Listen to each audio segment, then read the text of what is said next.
Welcome to Biology का आनंद, a wing of RNM classes. So, सुप्रभात, राधे राधे, कैसे हैं आप लोग? कैसे हैं? अच्छे ही होंगे। खैर, तू बहुत हंस रहा है आज, बेचारा बहुत मतलब क्रीम श्रीम लगा के आया, बहुत खुश नजर आ रहा है हमारा प्रसिद्ध कपूर। आज पहली बार भाई साहब ने जीन्स धारण किया है मेरी नजर के सामने। इससे पहले तो पता नहीं क्या क्या ट्राउजर चप्पल में आते थे, आज एकदम पूरा जूता जीन्स।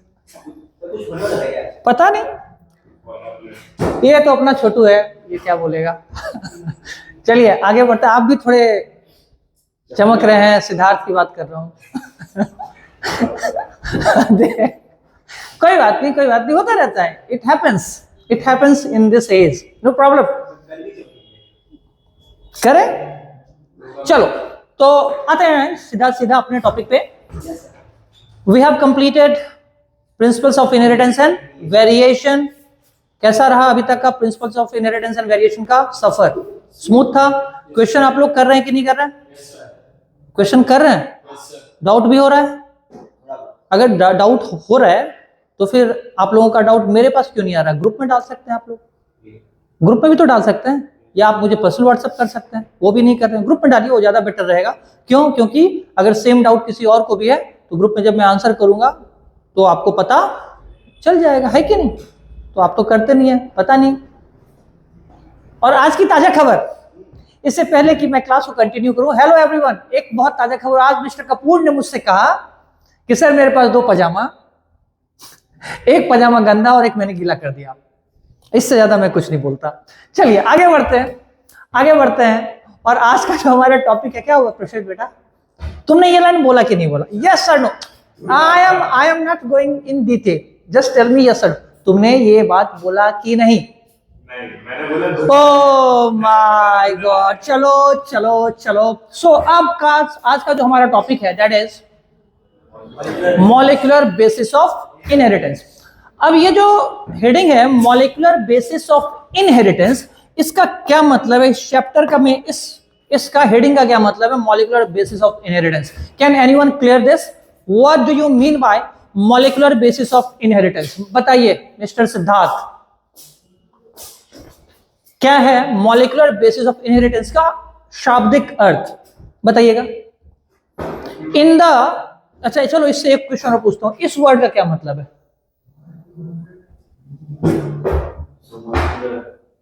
बायोलॉजी में बैठ जाओ। बायोलॉजी में मॉलिक्यूलर का मतलब होता है, बैठ जाइए। बायोलॉजी में मॉलिक्यूलर का एज एन सिंपल मतलब क्या होता है? डीएनए। देखिएगा, सबसे पहले हम लोगों ने पढ़ा था मेंडल की थ्योरी को। सुनना जरा सा, सबसे पहले हम लोगों ने पढ़ा था मेंडल की थ्योरी को, और मेंडल ने बोला था फैक्टर, और फिर बाद में उसको बॉबरियन सुटॉन, और खासतौर पे सुटॉन ने बोला क्या? क्रोमोसोम। सुनना जरा सा, एक सेकंड। मेंडल ने बोला फैक्टर, जिसको मैं कभी कभी प्यार से जीन भी बोल देता हूं, दोनों सिनोनिम्स है ना। मेंडल ने बोला कि जीन्स जो है वो रिस्पॉन्सिबल है इनहेरिटेंस के लिए, मतलब transfer of character from one to next generation, एक जीन। बॉबरियन सुटॉन ने बोला था तेरी की एक जीन नहीं जाता, क्या जाता है? Gene flows in bulk in the form of chromosome. It is the chromosome that brings a transfer of character from one to। फिर बाद में देखा गया, जब साइंस का डेवलपमेंट हुआ, टेक्नोलॉजी का डेवलपमेंट हुआ, नए टूल्स हमारे पास आए, तब हमने देखा कि भाई ये जो कैरेक्टर का ट्रांसफर हो रहा है from one to next generation, ये बेसिकली डीएनए के कारण हो रहा है। ये बेसिकली डीएनए के कारण हो रहा है। आ रही मेरी बात समझ में? So it is the DNA which is responsible for the inheritance or transfer of character from one to next generation। Chromosome का मैंने डेफिनेशन बताया था, stable form of genetic material और डीएनए। जीन का मतलब मैंने बताया था, the segment of DNA undergoes transcription. आ रही है मेरी बात समझ में? सो ये चैप्टर का जो समरी है, अगर कोई मेरे से पूछे इस हेडिंग का क्या मतलब है, तो इस हेडिंग में हम लोग ये जानते हैं, इस हेडिंग से ये इंडिकेशन आता है कि DNA is the basis of inheritance. आ रही मेरी बात समझ में? चाहे वो जीन बोलो, क्रोमोजोम बोलो, इन दोनों की बेस में सबसे इंपॉर्टेंट सब्सटेंस क्या है? डीएनए, जो कि रिस्पॉन्सिबल है किस चीज के लिए? किस चीज के लिए? इनहेरिटेंस के लिए, from one to next generation. अगर डीएनए गड़बड़ होगा तभी म्यूटेशन होगा, क्योंकि DNA is the most common genetic material. आ रही मेरी बात समझ में? कुछ वायरसेस को अगर हम लोग छोड़ दें, कुछ वायरसेस को अगर हम लोग एक्सेप्शनली छोड़ दें, then it is the DNA which is the genetic material among all the living. कोई लिविंग ऐसा है जिसका जेनेटिक मटेरियल डीएनए ना होकर के कुछ और हो? बिल्कुल नहीं। इसी के बेसिस पे हम लोग कहते हैं लाइफ का जो ओरिजिन हुआ है कॉमन एंसेस्टर से हुआ है। आ रही है मेरी बात समझ में? आ रही है मेरी बात समझ में? और फर्स्ट जेनेटिक मटेरियल आरएनए था, हम लोग आने वाले समय में पढ़ेंगे, बाद में फिर मॉडिफाई होकर के डीएनए हुआ। क्यों हुआ, कैसे हुआ, वो बात की बात है। यहां तक समझ में आया? सो ये चैप्टर कहता क्या है? मॉलिक्यूलर बेसिस ऑफ इनहेरिटेंस कहता क्या है? मॉलिक्यूलर बेसिस ऑफ इनहेरिटेंस सिर्फ इतना ही इंडिकेट करता है कि भाई साहब आप इस बात को समझें कि जो इनहेरिटेंस हो रहा है कैरेक्टर का from one to next generation, it occurs because of DNA, and in the biology the term molecular indicates DNA. Clear है? बोलो हाँ कि ना।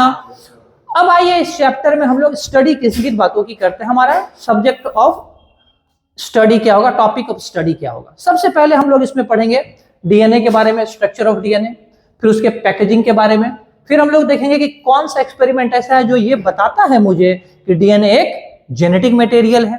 ठीक है, फिर हम लोग पढ़ेंगे व्हाट इज सेंट्रल डॉगमा, फिर डीएनए रेप्लिकेशन, ट्रांसक्रिप्शन क्या है, प्रोसेसिंग ऑफ एमआरएनए क्या है, genetic code, translation, regulation of gene expression, etcetera etcetera. ये 9 हेडिंग्स हमें पढ़ना है। आ रही है मेरी बात समझ में? आ रही है मेरी बात समझ में?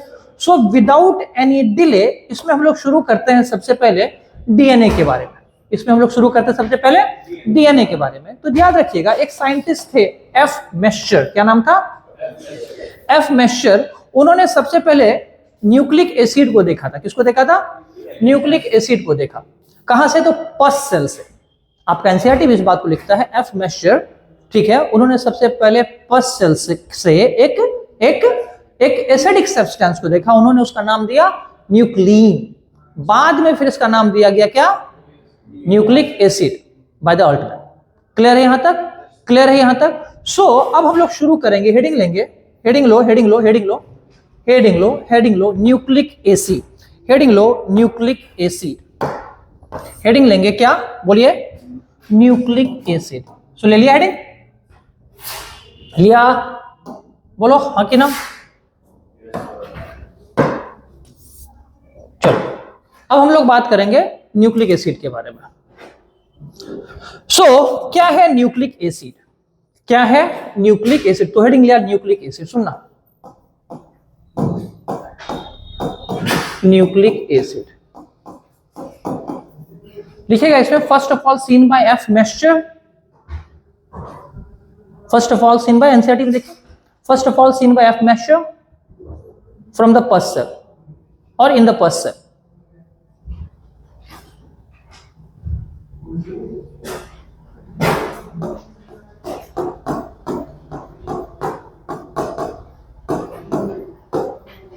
F measure from the pus cell, from the pus cell, from the pus cell। ठीक है, ठीक है। और इसका नाम क्या दिया? and termed it seen first of all seen by F measure and called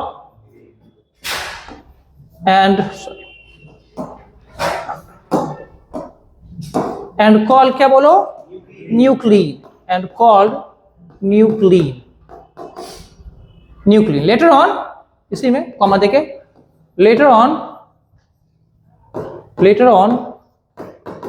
it was termed as क्या बोलो? Nucleic acid, nucleic acid. Clear है? क्लियर है? बोलो हाँ कि ना। सो सबसे पहले एफ मेस्चर ने देखा, बाद में उसका टर्म दिया गया क्या? Nucleic acid. अब देखो जरा सा, ये जो न्यूक्लिक एसिड है, अगर हम इसका देखें केमिकली ये है क्या, तो लिखिएगा next point, next point, next point, it is polymer of, it is polymer of nucleotide, it is polymer of nucleotide,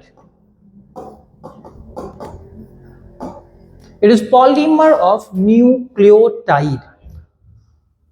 so हम लोग कह सकते हैं क्या, इसको हम लोग कह सकते हैं क्या, न्यूक्लिक एसिड को कह सकते हैं क्या, दैट इज ब्रैकेट में, that is poly nucleotide chain, कह सकते हैं क्या। ये वॉल पॉलीमर है किसका, ब्रिक्स का, और सीमेंट एक ब्रिक्स को दूसरे ब्रिक्स से जोड़ता है, एक ईंटे को दूसरे ईंट से कौन जोड़ रहा है, सीमेंट। यहां पे एक न्यूक्लियोटाइड को दूसरे न्यूक्लियोटाइड से कोई ना कोई केमिकल बॉन्ड जोड़ेगा। बहुत सारे न्यूक्लियोटाइड मिलकर के क्या बनाता है, एक न्यूक्लिक एसिड। क्या मेरी बात यहां तक समझ में आ रही है, क्या मेरी बात यहां तक समझ में आ रही है। आपको अगर बायोमोलिक्यूल कभी गलती से 11th के सिलेबस में आप लोगों ने पढ़ा होगा तो आपको बताया गया होगा कि लार्जेस्ट पॉलीमर कौन है, डीएनए या फिर न्यूक्लिक एसिड। ठीक है जी, क्यों, क्योंकि उसमें बहुत सारे न्यूक्लियोटाइड पॉलीमराइज करके एक दूसरे से जुड़ करके क्या बनाते हैं, पॉलीन्यूक्लियोटाइड चेन, जिसे मैं डीएनए या फिर आरएनए कहता हूं। क्लियर है यहां तक। अब सवाल आता है ये जो टर्म है न्यूक्लियोटाइड, ये जो टर्म है न्यूक्लियोटाइड, ये क्या है, ये जो टर्म है न्यूक्लियोटाइड ये क्या है। तो न्यूक्लियोटाइड बेसिकली 3 अलग अलग केमिकल के मिलने से बनता है।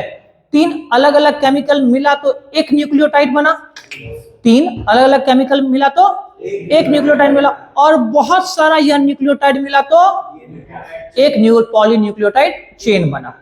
आ रही है मेरी बात समझ में। सो अब हेडिंग लेंगे न्यूक्लियोटाइड। सो अब हेडिंग लेंगे न्यूक्लियोटाइड।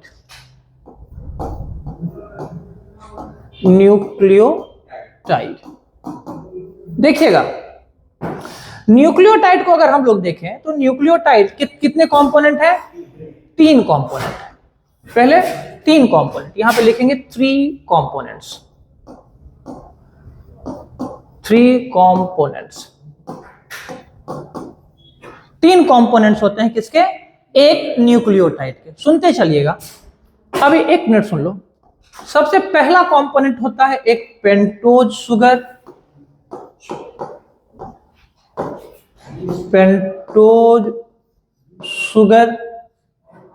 ठीक है जी।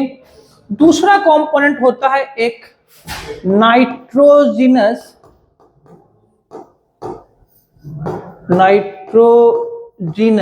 बेस,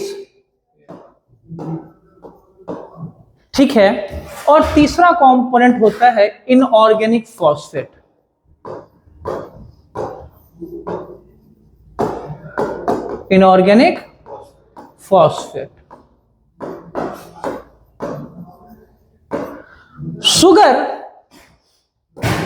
शुगर की अगर हम लोग बात करें तो यह शुगर अलग अलग न्यूक्लिक एसिड में अलग अलग तरह का होता है। न्यूक्लिक एसिड बेसिकली 2 तरह का, डीएनए एंड, आपने घर पे पढ़ाई नहीं की एनसीईआरटी की, किया था तो इधर अभी वहां क्या देख रहे हो, मेरी तरफ फोकस करो, वो काम आप घर पे कीजिए। ठीक है, ठीक से बैठिए, कृष्ण आपसे कह रहा हूं, ठीक से बैठिए। चलिए चलिए चलिए चलिए चलिए। सो पेंटोज शुगर, जरा यहां पे देखना, 2 तरह का होगा। पेंटोज शुगर 2 तरह का, एक होगा राइबोज शुगर, सुनना जरा सा, एक क्या होगा, राइबोज शुगर, सुनते चलना सुनते चलना सुनते चलना, और दूसरा होगा क्या, तो डीऑक्सी राइबोज। नाइट्रोजिनस बेस भी 2 तरह का होगा, हम लोग पढ़ेंगे इन डिटेल, मैं बस एक समरी दे रहा हूं। एक होगा प्यूरीन बेस और एक होगा पायरिमिडीन बेस।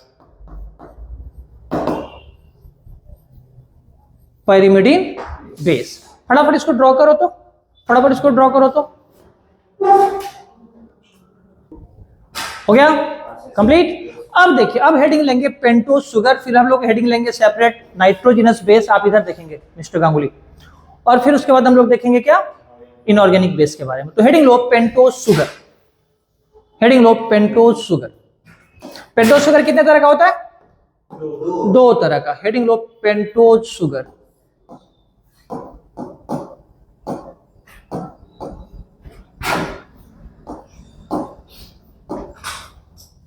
पेंटोज शुगर, देखो पेंटोज शुगर की अगर हम लोग बात करें तो कैसा स्ट्रक्चर होता है पेंटोज शुगर का, देखो जरा सा, देखो जरा सा, देखो जरा सा, कितने कार्बन होना चाहिए पेंटोज शुगर में?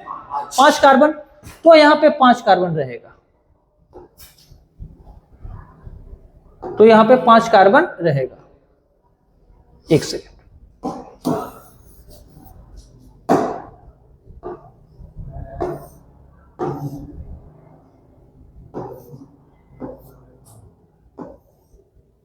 रुको थोड़ा अच्छा बना देता हूं।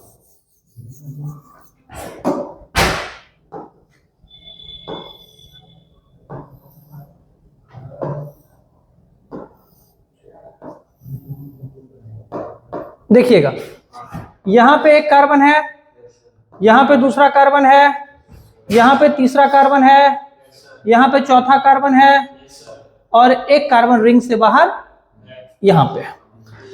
क्योंकि ये शुगर मॉलिक्यूल है, शुगर मॉलिक्यूल को हम लोग क्या कहते हैं? Carbohydrate, type of carbohydrate. So यहां पे हाइड्रेटेड कार्बन होगा। सो पहले कार्बन पे भी होता है HOH, दूसरे कार्बन पे भी होगा, मैं बस पेंटोज शुगर बना रहा हूं अभी, ठीक है। दूसरे कार्बन पे भी होगा H and OH, तीसरे कार्बन पे भी होगा H and OH, चौथा कार्बन से कार्बन बाहर निकला है तो यहां पे भी होगा H and OH। OH group hydroxyl group active है, एक्टिव ग्रुप है, केमिकली एक्टिव ग्रुप है या इनएक्टिव ग्रुप है? एक्टिव ग्रुप है। Hydroxyl group is the active group. अब देखो जरा सा, जरा ध्यान से देखना, जरा ध्यान से देखना, मैं इसको ना पहले एक कॉपी कर लेता हूं।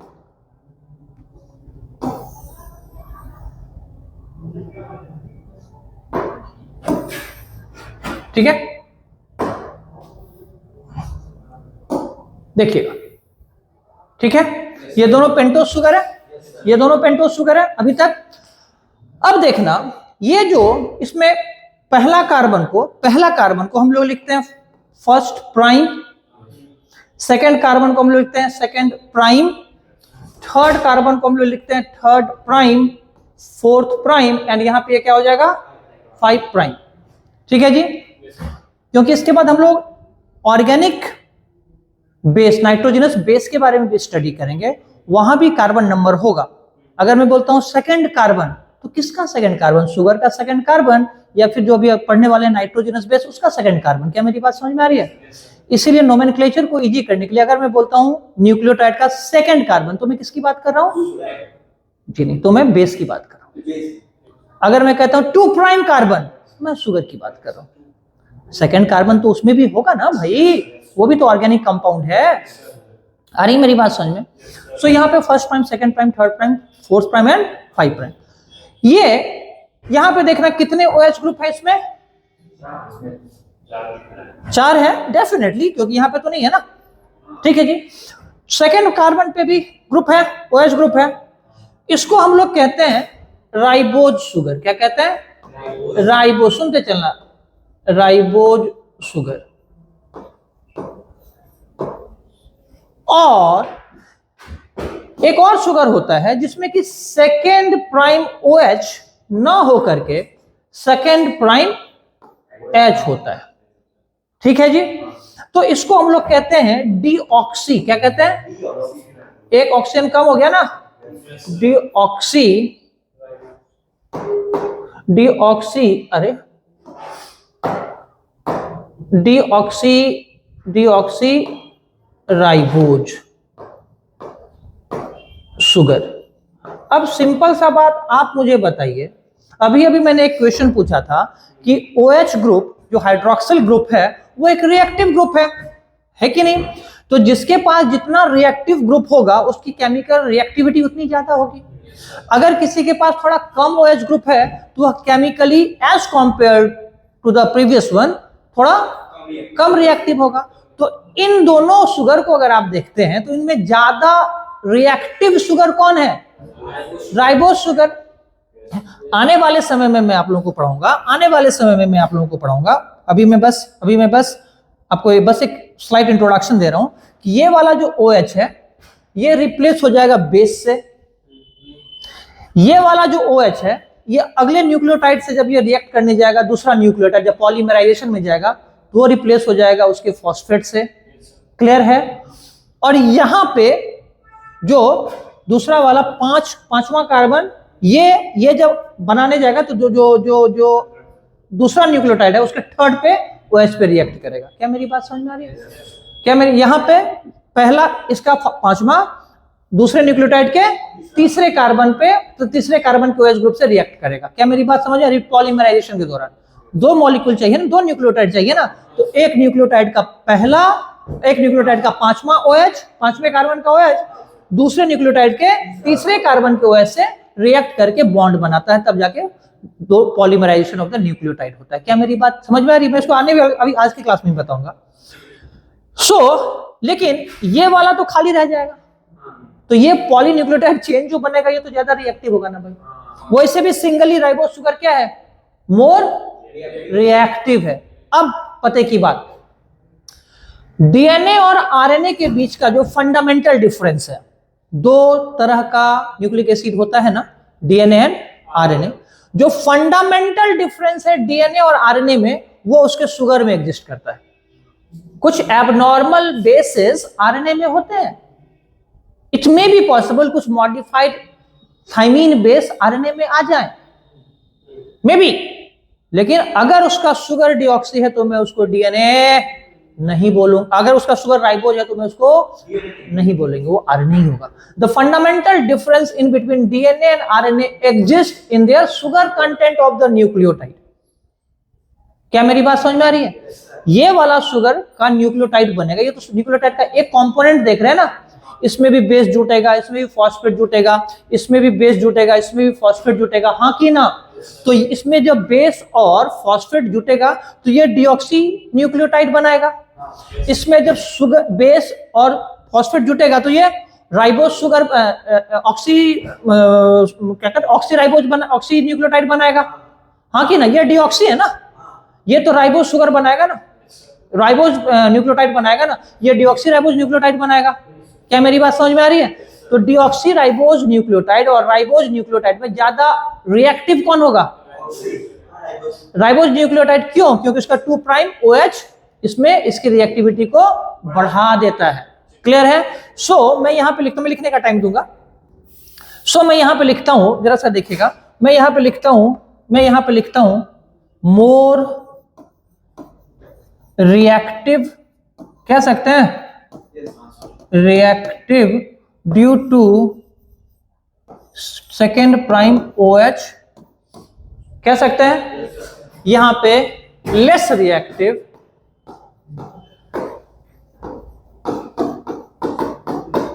Due to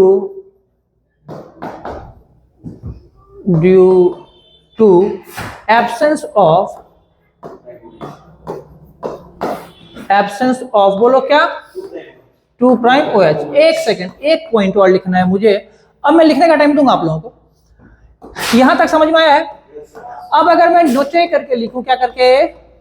नोटे, pronunciation should be very good. क्या ये? नोटे। क्या ये? नोटे। अगर मैं यहां पे लिखूं, यहां पे मैं लिख दूं कि fundamental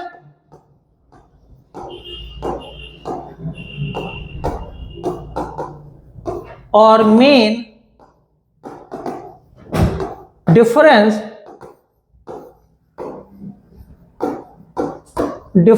between RNA and DNA is क्या? is in their pentose sugar, is in their, बोलो पेंटोज शुगर। सो यहां पे अब हम लोग लिख देते हैं ओनली इन क्या, आरएनए, ये ओनली इन डीएनएज, न्यूक्लियोटाइड के लिए मैं एंटी डाउट लूंगा, आरएनएज न्यूक्लियोटाइड।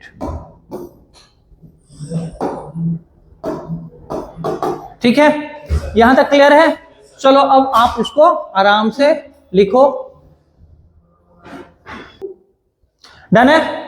यहां पे एक चीज समझ लो, यहां पे आप लोग फिर आने वाले समय में दिमाग आपका थोड़ा सा गड़बड़ हो जाएगा। सुनिएगा, ये जो मैंने लिखा है ना ओनली इन आरएनए न्यूक्लियोटाइड, इसका कहने का मतलब है कि जो राइबोज शुगर है वह डीएनए में पाया जाता है, ना कि सॉरी आरएनए में पाया जाता है, ना कि डीएनए में। इसका मतलब ये नहीं कि दुनिया का कोई भी न्यूक्लियोटाइड है जो आरएनए का पार्ट नहीं, उसमें ये नहीं हो सकता है। मेरे कहने का सिंपल सा मतलब बस इतना ही है कि जो राइबोज न्यूक्लियोटाइड है वो आरएनए के पार्ट है, डीएनए के पार्ट नहीं है। ये जो ओनली टर्म है ना, ये इन रिस्पेक्ट ऑफ डीएनए है। ये जो ओनली टर्म है ना, ये in respect of RNA. Clear है? क्लियर है यहां तक? कोई दिक्कत है यहां तक? तो चलिए अब हम लोग आगे मूव करते हैं, और मूव करते हैं किसके तरफ? तो दूसरा कंपोनेंट क्या था? Nitrogenous base. सो हेडिंग लोगे नाइट्रोजिनस बेस।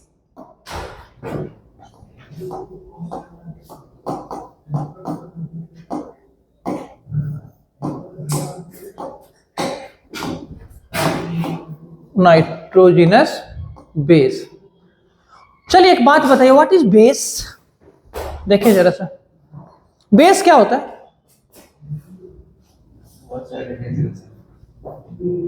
बेस क्या होता है बताइए? कौन सा बेस है उस पर डिपेंड करता है। अच्छा, कौन सा बेस है उस पर डिपेंड करता है। वाह क्या बात है! मतलब एक बेस, केमिस्ट्री में बेस का मतलब भाई साहब आप थोड़े मोड़े मतलब पढ़े लिखे इंसान से बात कर रहे हैं भाई साहब। A base will always be base ना। अरे भाई साहब, a base will always be a base. ठीक है, जो ट्रेडिशनल डेफिनेशन आप लोग बचपन में पढ़े होंगे, oxide and hydroxide of metals are called base, but वो तो स्ट्रॉन्ग बेस है, वो स्ट्रॉन्ग बेस हो जाता है ना। Organic bases are the weak bases, organic acids are the weak acids. ठीक है, तो यहां पे बेस का क्या मतलब है? वीक बेस का क्या क्या है? वीक बेस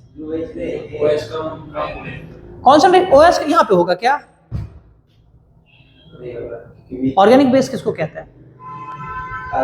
जिसके पास लोन पेयर। हाँ जी, आ रही है बात समझ में? अब देखिएगा नाइट्रोजिनस बेस की अगर हम लोग बात करते हैं तो नाइट्रोजिनस बेस बेसिकली है क्या? यह एक ऑर्गेनिक बेस है। सुनते चलना एक सेकेंड, कौन सा बेस है ये? ऑर्गेनिक बेस है, organic slash aromatic, organic and aromatic. Crystal है, एरोमेटिक है, हाइड्रोफिलिक या हाइड्रोफोबिक। अभी ये मुझे बता रहा था, बेस तो सर अलग अलग होता है ना, अलग अलग डेफिनेशन में। कभी कभी HCl भी बेस हो जाता है, हो सकता है अगर बहुत ज्यादा स्ट्रॉन्ग एसिड उसके सामने मिला दो तो हो जाएगा। बोलिए क्या है ये? ऑर्गेनिक बेस मैंने बोला, एरोमेटिक बोला, हाइड्रोफिलिक या हाइड्रोफोबिक। क्या बात करते हो? इतने दिनों तक केमिस्ट्री पढ़ रहे थे ना, वहां क्या नाम है, छोड़ दे। ये भी पता नहीं है, ये भी पता नहीं है। हाँ, हाइड्रोफोबिक, हाइड्रोफोबिक, हाइड्रोफोबिक। सो अब नाइट्रोजिनस बेस का तो ये मेन फीचर है। अब जो नाइट्रोजिनस बेस न्यूक्लियोटाइड में पाया जाता है वो दो तरीके का होता है। There are so many types of nitrogenous bases, out of many two special type of nitrogenous bases are found in nucleotide chain, polynucleotide chain. आ रही मेरी बात समझ में? सो यहाँ पे दो तरह का न्यूक्लिक एसिड में, किसमें, न्यूक्लिक एसिड में दो तरह का नाइट्रोजनस बेस रहता है। कितने तरह का? 2 टाइप्स। कितने तरह का? इसलिए 2 टाइप नहीं बेटा, 2 टाइप कहता है, 2 टाइप। मैं समझ सकता हूं आज तुम बहुत ज्यादा परेशान हो। I can understand, you are having a bad day today, तुम बहुत खुश होके आए थे, बहुत दुखी होके जाओगे। मैं समझ सकता हूं तुम्हारे ऊपर अभी क्या बीत रहा है, but it's okay, it's a part of life, no problem, nothing to worry. दिमाग एकदम शांति रखने का। अरे जेब में गांधी हो या ना हो, दिल में आंधी होनी चाहिए, वीजा प्राप्त हो जाएगी, है कि नहीं? सिंपल सी बात है ना। तो कोई बात, ये भारत है, हर ... का दिन आता है, तेरा भी दिन आएगा, है कि नहीं? सो 2 टाइप्स, कौन कौन? एक है पायरिमिडीन, जिसको मैं PY लिखूंगा, मैं लिख चुका हूं पहले पायरिमिडीन, और एक है प्यूरिन, जिसको मैं PU लिखूंगा। पहले सुनते चलेंगे, लिखने का पूरा प्रॉपर टाइम दूंगा मैं, ठीक है? कोई दिक्कत तो नहीं आप लोग? अब जरा सा सुनो, जो पायरिमिडीन बेस है ना, ये भी एरोमेटिक होगा, हाइड्रोफोबिक होगा, ये तो क्लियर है ना, ये तो कॉमन फीचर है ना, हाँ कि ना? जो पायरिमिडीन बेस है, यह सिंगल, यह सिंगल, इसको नहीं पता यह सिंगल रिंग कंपाउंड है, यह सिंगल रिंग। इसके पेरेंट रिंग को कहते हैं कौन सा? Pyrimidine ring. उसके डबल रिंग में से एक दो वो डबल रिंग है, उसको एक में पैरिमिडीन रिंग, दूसरा इमिडाजोल रिंग। लेकिन अब यह सिलेबस का पार्ट नहीं है, तो मैं इस पर ज्यादा दिमाग नहीं लगाऊंगा, बस एक लाइन जरूर लिखूंगा, यह सिंगल रिंग कंपाउंड है या बाइसाइक्लिक है। बाइसाइक्लिक मतलब 2 रिंग कंपाउंड, बाइसाइक्लिक कंपाउंड, ठीक है? यह सिंगल रिंग कंपाउंड है या बाइसाइक्लिक कंपाउंड है। आ रही है बात समझ में? ये बाइसाइक्लिक और ये सिंगल रिंग कंपाउंड, ठीक है जी? अब देखना जरा सा, जो जितने भी तरह के अलग अलग तरह के पैरिमिडीन बेसेस होते हैं, 3 टाइप के पैरिमिडीन बेस न्यूक्लिक एसिड में पाए जाते हैं। आ रही मेरी बात समझ में? जो इसका फंडामेंटल स्ट्रक्चर होगा, किसका? पायरिमिडीन का, वो तो सिंगल रिंग होगा ना। सुनते चलना, अभी नोट मत करना। ये तो बेंजीन रिंग का पेरेंट कंपाउंड ऐसा होगा, ठीक है? अब जरा सा एक चीज बताना मुझे,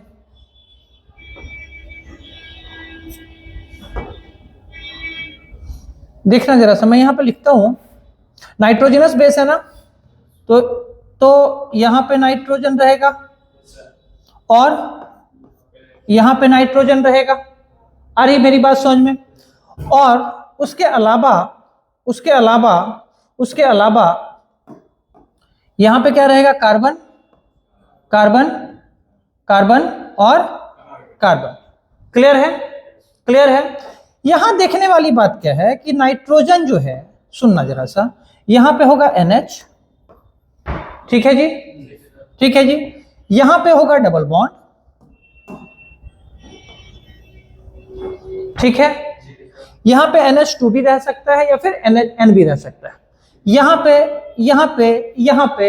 पे जनरली NH2 भी रह सकता है या फिर डबल बॉन्ड O भी रह सकता है। ये हम लोग आने वाले समय में डिस्कस करेंगे, जब हम लोग डिटेल में पढ़ेंगे। फिलहाल इतना आप लोग समझ गए, this is the parent compound, यही है। इसी में थोड़ा मॉडिफिकेशन होता चला जाएगा, तो अलग अलग तरह के पैरिमिडीन बेस बनते चले जाएंगे। ये पेरेंट कंपाउंड है, ठीक है? अब देखना, जो प्यूरिन है, जो क्या है? प्यूरिन है, उसमें जरा सा देखो, वो बाइसाइक्लिक है ना, तो एक रिंग तो भाई एरोमेटिक होगा ही होगा ना, बोलो हाँ के ना? एक रिंग तो एरोमेटिक होना ही है।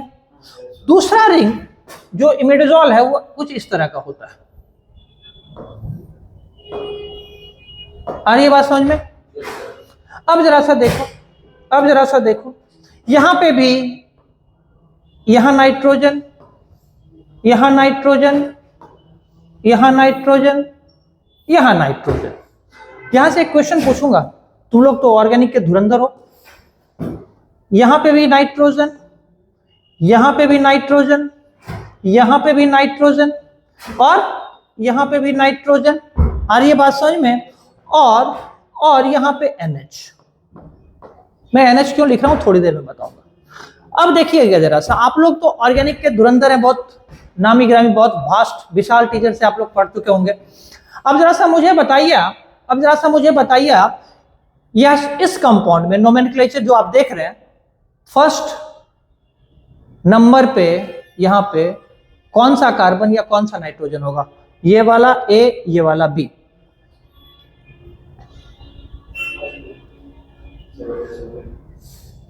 नोमेनक्लेचर अगर मैं करूं, इसका क्या करूंगा? फर्स्ट नाइट्रोजन कहां कंसीडर करूंगा? देखिएगा देखिएगा देखिएगा देखिएगा, इस केस में depending upon the IUPAC nomenclature system, यहां पे इस केस में क्या हो जाएगा? पहला, दूसरा, तीसरा, चौथा, पांचवा, छठा। आ रही है बात समझ में? इस केस में पहला, दूसरा, तीसरा, चौथा, पांचवा, छठा, सातवां, आठवां, नौवां। एक एरोमेटिक रिंग में कार्बन के अलावा अगर कोई और एटम है तो उसको क्या कहते हैं? उस रिंग को क्या कहते हैं? एक एरोमेटिक रिंग में अगर कार्बन के अलावा कोई और एटम है तो उस रिंग को क्या कहते हैं? बताओ धुरंधरो। वाह, क्या बात है, अब समझ में आ रहा है? Basic question. I am a faculty of botany और biology, and you people have wasted your time at somewhere else. ये बच्चा वाला क्वेश्चन है, 10th का स्टूडेंट से पूछूंगा ना तो हो सकता है वो जवाब दे दे जी। हेटेरोसाइक्लिक रिंग कहते हैं उसको। अगर रिंग में कार्बन के अलावा कोई और एटम है तो उसको क्या कहते हैं? हेटेरोसाइक्लिक। सो यहाँ पे हाइड्रोफोबिक तो है ही, साथ ही साथ यहाँ पे एक और चीज लिख लेंगे, लिख लो अभी के अभी। लिख लिया था क्या ये?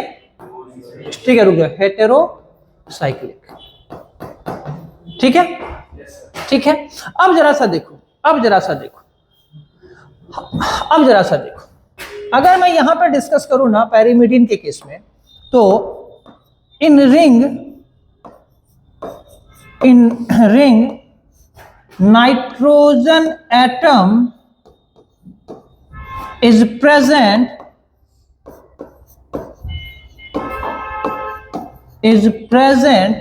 at कहां पे? पहला और तीसरा पोजीशन पे, हाँ कि ना? Eight position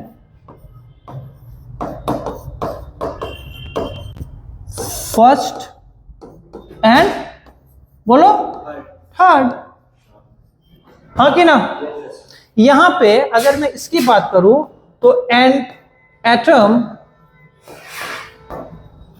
is at first, third, 7 and 9 है, हाँ कि ना? एक सवाल और, बस लास्ट पॉइंट बेस में एक बात मुझे बता दो, एक छोटी सी बात मुझे बता दो कि ये बेस, नाइट्रोजिनस बेस, जब न्यूक्लियोटाइड के फॉर्मेशन में इन्वॉल्व होएगा तो नाइट्रोजिनस बेस और शुगर के बीच में बॉन्ड बनेगा ना, तभी तो एक दूसरे से जुड़ेगा। जब नाइट्रोजिनस बेस और शुगर एक दूसरे से जुड़ जाते हैं, जब नाइट्रोजिनस बेस और शुगर एक दूसरे से जुड़ जाते हैं तो डेफिनेटली इसका कोई बेस का कोई एटम, नाइट्रोजिनस बेस का कोई एटम शुगर के किसी एटम से जुड़ेगा। और शुगर के पास तो 5 कार्बन एटम है, पांचों में से कौन सा कार्बन एटम? इसके पास तो 9 एटम है, इसके पास तो 6 एटम है, वो भी अलग अलग है ना।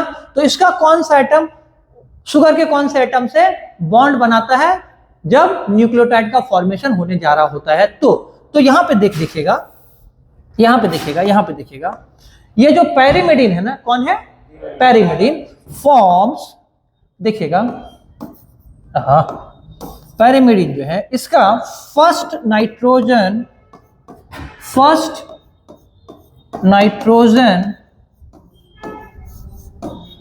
फॉर्म्स, जो बॉन्ड बनाएगा ये शुगर के साथ उसको कहते हैं ग्लाइकोसिडिक लिंकेज। क्या कहते हैं, फॉर्म्स ग्लाइकोसिडिक क्या लिंकेज या bond, linkage with first carbon या 1 प्राइम कार्बन या first carbon of pentose. Bracket में कर देंगे ribose, may be deoxy ribose, और छोड़ दो। क्लियर है यहां तक। यहां पे इसी बात को अगर मैं यहां पे लिखूं ना, तो इसका 9th नाइट्रोजन, 9th क्या नाइट्रोजन फॉर्म्स, क्या बनाएगा बोलो, ग्लाइकोसिडिक लिंकेज विथ क्या, यस बिल्कुल, विथ 1 प्राइम कार्बन ऑफ बोलो पेंटोज। क्लियर है यहां तक, क्लियर है यहां तक, कुछ नई बातें मिली हैं, कुछ नई बातें मिली हैं, तो फटाफट इसको नोट डाउन करो, सो ये है 3 types of pyrimidine base. Single ring है या डबल रिंग है, सिंगल रिंग है। ये देखिएगा parent compound of single ring देख रहे हैं, सिंगल रिंग देख रहे हैं। सो ये है साइटोसिन, ये क्या है, cytosine, this is the cytosine. दूसरा क्या है, यूरासिल। तीसरा क्या है, थाइमिन। अब जरा सा एक चीज देखो, तो अब अगर मैंने इसे मिटा दिया तो थाइमिन और यूरासिल में कोई अंतर है क्या, कोई अंतर नहीं है ना। इसीलिए हम लोग ये जो मिथाइलेटेड, कौन सा, मिथाइलेटेड यूरासिल को कहते हैं थाइमिन। और मिथाइलेशन किस नंबर ऑफ कार्बन पे है, तो 5th पे। ऐसे गिनती था ना, 1 2 3 था ना। सो 1 2 3 4 5, 5वां कार्बन है यहाँ पे। 5वें कार्बन पे अगर मिथाइलेशन हो गया किसके, थाइमिन के, तो 5 methyl uracil is called 5 methyl uracil is called thymine, and demethylated thymine is called, कह सकते हैं ना, demethylated thymine is called uracil. ठीक है। इसके अलावा मैं टाइम दूंगा लिखने का। इसके अलावा ये रहा 2 तरह का प्यूरिन। ये क्या है, ये है प्यूरिन, एडेनिन एंड ग्वानिन, जिसके लिए हम लोग सिंबल यूज करते हैं ए और जी। कहते हैं ना ए जी, सुनते हो, तो ये ए और जी बहुत प्योर वर्ड है। ए जी सुनते हो, बहुत प्योर है, प्योरिन है। आ रही मेरी बात समझ में। So adenine and guanine are the purine, ये बाइसाइक्लिक है। ठीक है, तो आप लोग इसको नोट कर लेंगे पॉज करने के बाद। और आज का क्लास में यहीं पे समाप्त करता हूँ, विराम लेता हूँ। तब तक के लिए और कल मिलते हैं। ठीक है, तू कल थोड़ा फ्रेश हो के आना बेटा, क्या पता किस्मत कल तेरा साथ दे दे। कृष्णा आपसे बोल रहा हूं मैं, तब तो इसका ठीक है, देख लेते हैं। खुश रहने का तब तक wait for the 24 hour most. ठीक है, thank you very much everyone, take care.